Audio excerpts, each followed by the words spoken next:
Pemirsa, bertempat di Aula Sudirman Makodam 2 Sriwijaya, Pangdam 2 Sriwijaya, Maijen TNI Naudi Nurdika melantik Brigjen TNI Adri Kusdianto jadi Danrem 044 Garuda Dempo, ganti ke Brigjen TNI M. Thohir.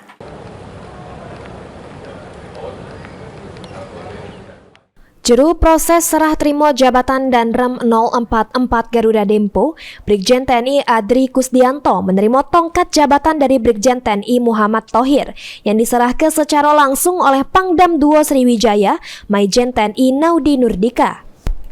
Selain itu, sebagai warga anyar Kodam 2 Sriwijaya, Brigjen TNI Adri Kusdianto mencium pataka Kodam 2 Sriwijaya patah tumbuh hilang berganti.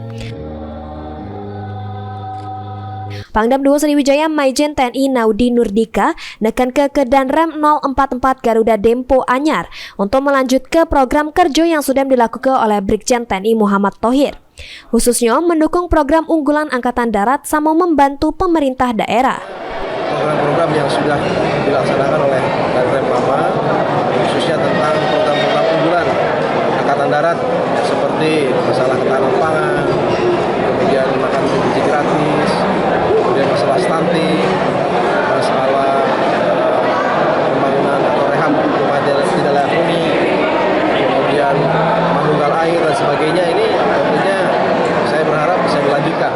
Sementara itu, Brigjen TNI Adri Kusdianto mengungkapkan, dirinya bakal mempelajari terlebih dahulu hal-hal yang ada di Kodam 044 Garuda Dempo, sehingga dirinya belum bisa berkomentar banyak. Hari ini saya berada di kota Sriwijaya ini, Palembang. Saya baru istilahnya belanja masalah. Untuk langkah-langkah ke depannya saya belum bisa banyak berbuat karena saya baru hari ini dilantik. Pelaksanaan serah terima jabatan Danrem 044 Garuda Dempo dihadiri oleh Kasdam 2 Sriwijaya sama sejumlah pejabat Kodam lainnya. Tim Liputan, POL TV.